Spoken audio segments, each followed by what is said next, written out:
eminent academics in 19th and 18th century history, particularly Empire and Imperialism. We also have Dr. Mobeen Hussain, who's postdoctoral fellow of the Colonial Legacies Project. And Mobeen is probably the person who did all the work, but is going to join the presentation on that. Without further ado, I'm going to hand over to them to discuss their project, understanding Trinity's colonial legacies, and talking about the research which commenced in autumn 2021. So firstly, we have Dr. Patrick Walsh.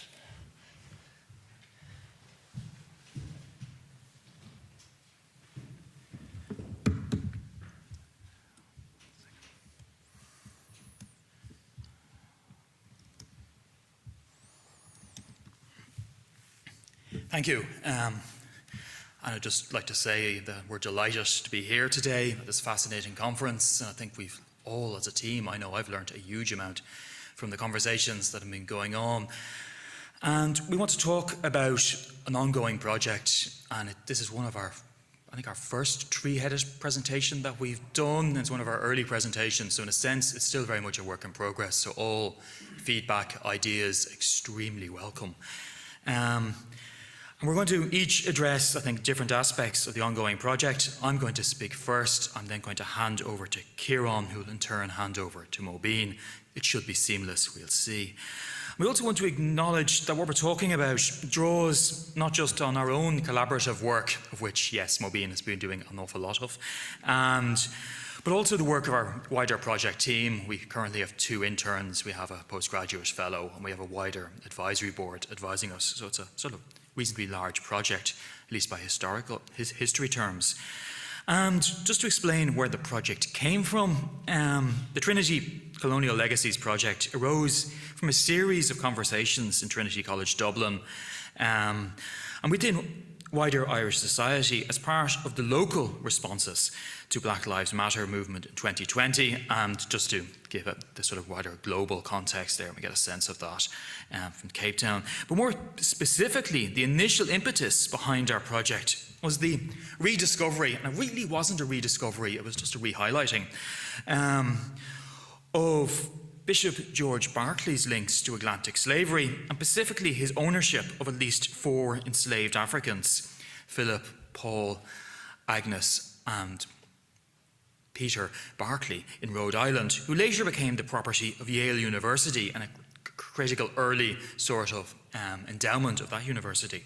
And questions began to be raised about the appropriateness of his name adorning our main student library. These questions are still ongoing and indeed were subject of a student protest, which Kieran, I think, will mention later on this week, and quickly led to discussions about Trinity's wider historic links, both to the Atlantic slave trade and to British and Irish imperial expansion across the globe. And influenced by initiatives in other peer universities, and just to give a sense of some of those, so again, we have Cape Town here, we have Glasgow, we also have a number of US institutions, and together with colleagues in the history department, we proposed a 2-year research project to investigate Trinity's colonial legacies, and you get a sense of our timeline here, which led to the funding of a 2-year fellowship, which Mobeen has been working with us since September, and the work is enormous. We're never going to get everything done in 2 years.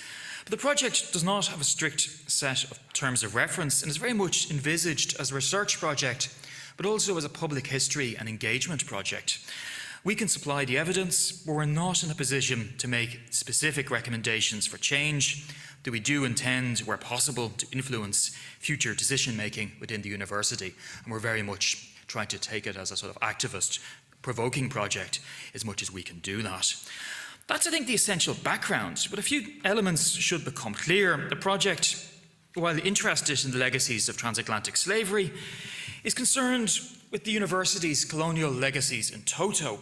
And this broad approach, I think, is driven by 2 factors. First, we don't think that Trinity, unlike other institutions elsewhere in these islands, had significant financial or other connections to the slave trade, for example, the Glasgow case, beyond a few exceptional instances of which George Berkeley is probably the most significant.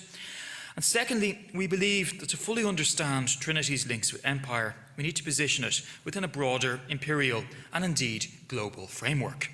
This also serves to connect our work with current developments in the historiography of Ireland and empire, and our work is very much conceived as a contribution to that important, vibrant, innovative subfield.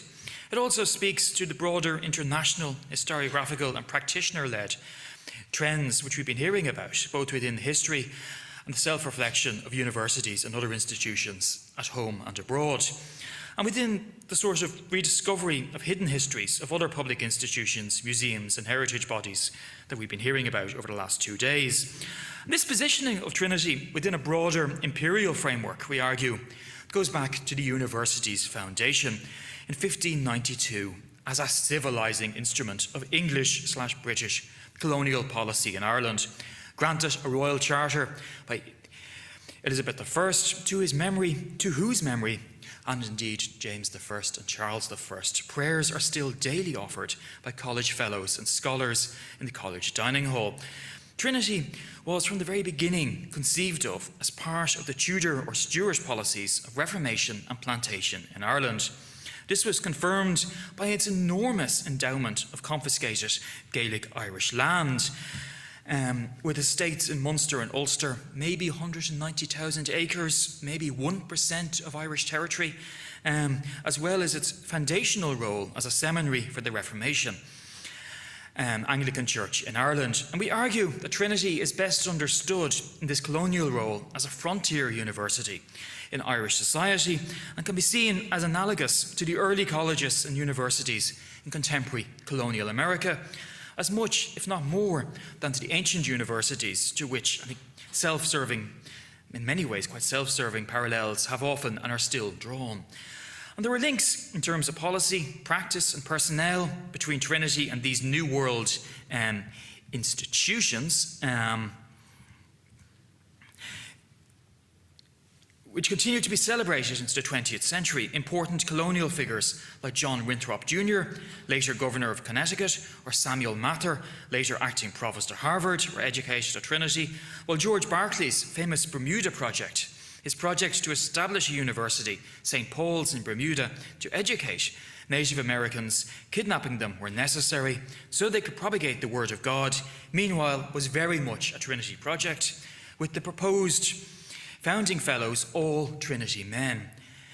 Indeed, this has been described by the great Trinity Berkeley expert Arthur Luce as actions akin to sainthood. Modern scholarship, we would, I think, be much more sceptical, and it can instead perhaps be understood as an early exercise in university expansion to satellite campuses abroad, a phenomenon many of us are familiar with. Understanding these colonial patterns of knowledge and human capital transfer is an important part of our project. We're also keen to understand Trinity's contribution to colonial practice in Ireland, whether as an age of religious reformation and Anglicisation, or as managers of that enormous property portfolio, as well as scholars and surveyors of Irish society and its people, all conducted from a semi-enclosed enclave in Dublin City, referred sometimes derisively by locals as Little Britain. Beyond Ireland, we are, as you shall see, interested in the repatriation of financial and material colonial legacies by Trinity staff and alumni, active in imperial expansion across the globe, how these objects and funds help shape the physical and the mental fabric of the university. We're also increasingly interested in patterns of knowledge exchange, connecting staff and graduates, especially but not limited to India and particularly Asia, where Trinity became increasingly embedded in global colonial projects from the 1780s, when we see greater engagement with imperial projects in the Indian as well as the Atlantic sphere, through to the middle of the 20th century. And I'm going to hand over here to Ciarán, who's going to take the story onwards.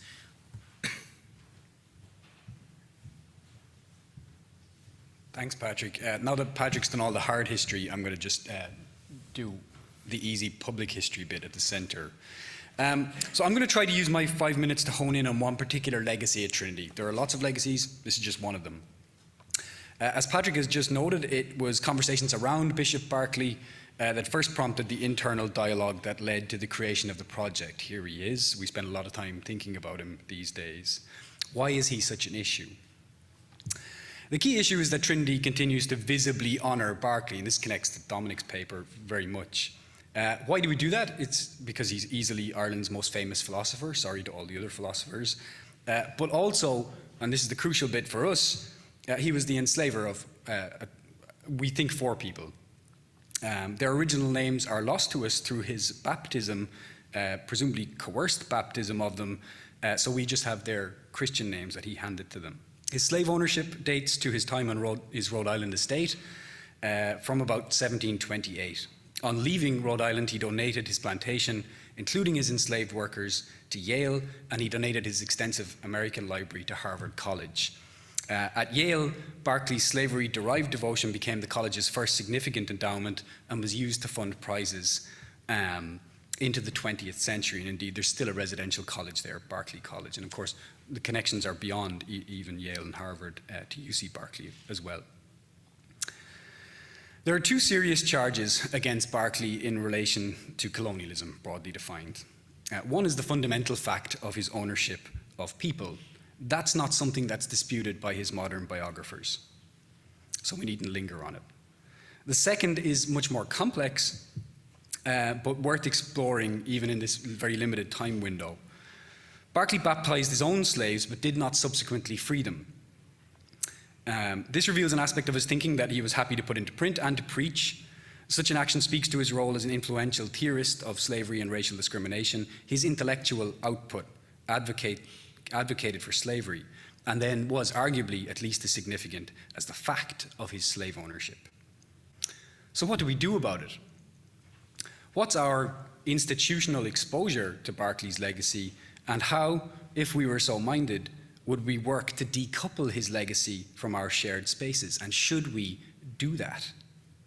Berkeley is not the only Trinity figure with a connection to the transatlantic slave economy, far from it, but he's certainly the most visible and the most honoured by college over the past century and a half. You can see in the next few slides that there are 2 visible memorials to Berkeley on campus. The first is this one, Berkeley Library, seen here in 1967, shortly after it was built, when it was then known simply as the New Library. It had this title for its first 11 years of existence. It was renamed the Berkeley Library in 1978 when the adjacent, though much uglier, Arts and Social Science building was opened. I call it ugly because I'm trapped in it for most of my working life. The next slide shows this, the Berkeley Memorial Window, one of 3 major pieces of stained glass sited in the chancel of the college chapel, and it dates to 1868, in fact. It's not well known, even within college. It was funded by the gift of £300 from Richard Warren, who was then MP for Trinity. Trinity had its own Member of Parliament. And a further gift of £72 from the incoming Provost Humphrey Lloyd, both given in 1867. Trinity did it in the cheap. They bought it for £250 and kept the rest. A pattern that would continue. We have thus far just found 2 other Berkeley Luda-memoir, if we want to use the term. And these are trickier in some ways to deal with as a public historical problem. The first is Bishop Berkeley's gold medals. I think I have an image of the model for these from the British Museum, and I realise with horror in a room full of museum professionals that I haven't put the accession number in here, so you can attack me for that later. These medals derive from a benefaction of 120 guineas from Berkeley himself and are still awarded today. Perhaps its most famous recipient was Oscar Wilde, who won one in 1874 for Greek. Lastly, there was also a Berkeley lectureship in Greek. This post lasted only 3 years, as far as we can see, 1846 to 9. Its holder left to become master of Dungannon School, which is a bit of a slap for Trinity. In 1953, a Berkeley professorship of metaphysics was created for Professor Luce, a prominent Berkeley booster in Trinity in the 20th century and only limited to his own personal tenure. So, with all of these, the college communities has some decisions to take. These are, to put it simply, to dename Berkeley across all or some public or private spaces in the college. You can rename or otherwise contextualize the various memorials to him, or I can choose to do nothing at all. There's a lot more to say about how those decisions might be reached and by whom, and I'm not going to have time to say it here, though I will note that we conceive of it as an important part of our job in Trinity's colonial legacies to widen awareness of these types of issues across the college, not limited to Berkeley, not limited to the issue of slavery. We note that the Student Union has created an online petition to rename the Berkeley Library and an ongoing media campaign. They've been persistent about it, and it's right up to date at the moment. There have been some direct protests at the library, again student-led, as recently as Monday of this week, when I took this photo on the left. And I leave you with these images as a sort of provocation that brings together those core issues in public history and in our project, issues of visibility, power of place and space, and the idea that even in Trinity College Dublin, change can be activated from below. Thank you. And I'm going to hand over to Mubin.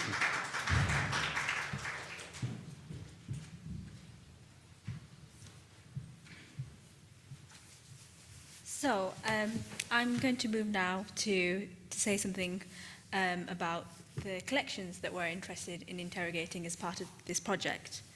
For me, the challenging but most enlightening element of this project is its cross-disciplinary reach. We have been in contact with numerous departments to explore their collections linked to empire, from engineering and medicine to botany and zoology. I want to briefly give a snapshot of some of these objects and individuals of interest. So, to start with, the School of Medicine has numerous historical connections to imperial collecting through the collection of human remains, and I just want to kind of give you a warning that there will be discussion and images of human remains. In 1813, Dr.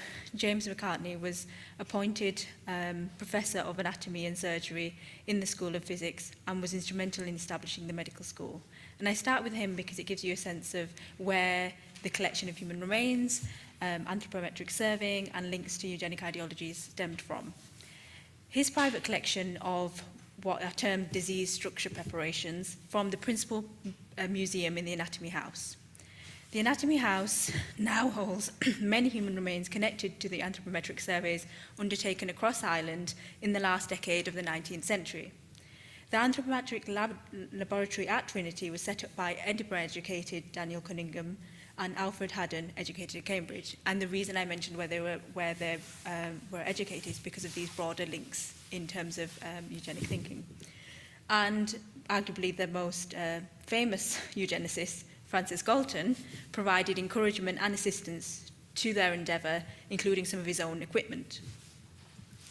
Cunningham and Haddon originally planned to undertake measurements of Trinity students during the course of their study in 1892 to start to, quote, unravel the tangled skin of the Irish race in comparison to other peoples. Haddon, alongside Dr. Charles Brown, who had acted for a time as assistant to Daniel Cunningham, documented the lives and measured the skulls of people on the west coast of Ireland between 1891 and 1900.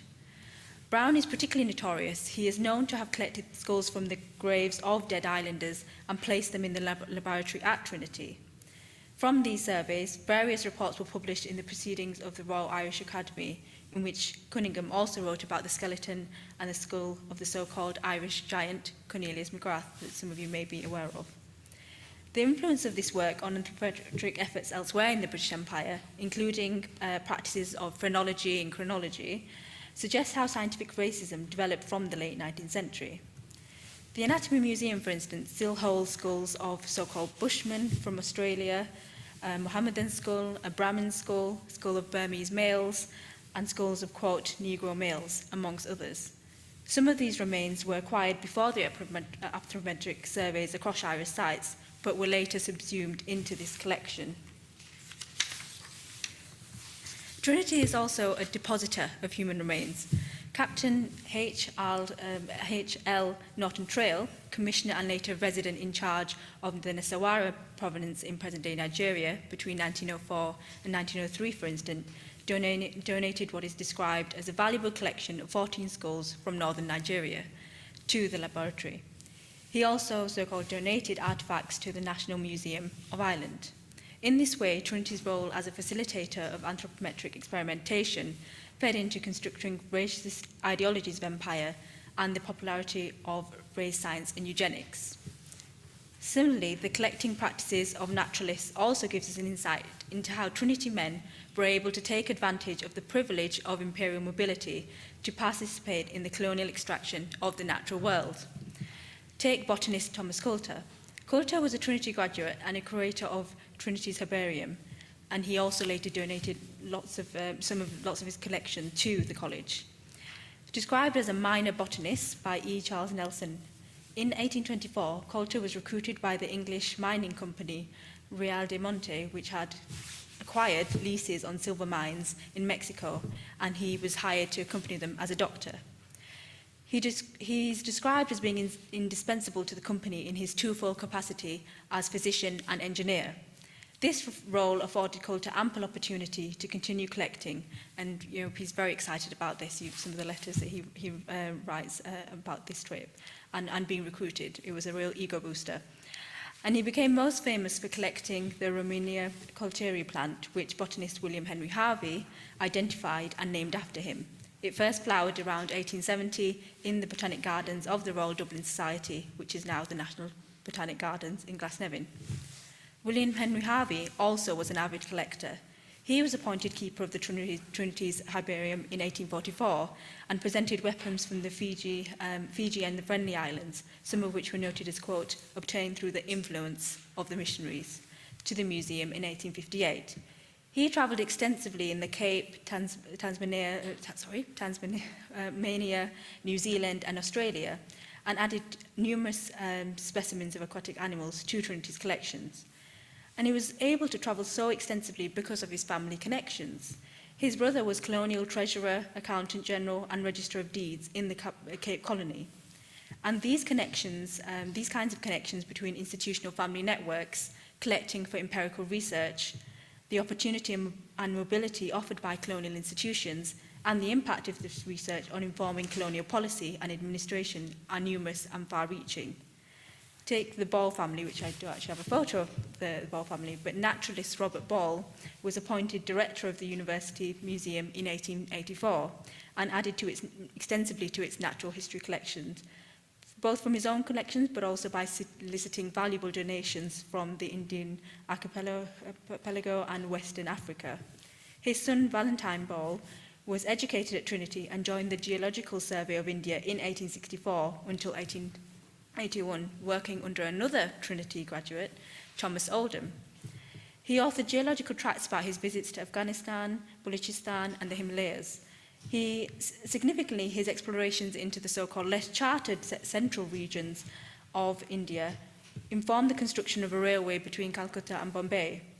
Like other men across Ireland and Britain, Valentine Ball took advantage of the mobility of British Empire that the British Empire afforded some men of science to pursue his interest in natural history, and in doing so was also heavily involved in the surveying activity across the Indian subcontinent, and the engineering school was also very involved in this.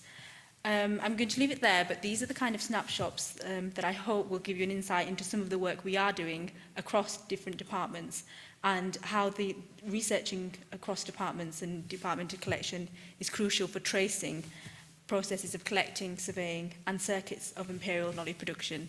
And we're looking forward to your questions. Thank you.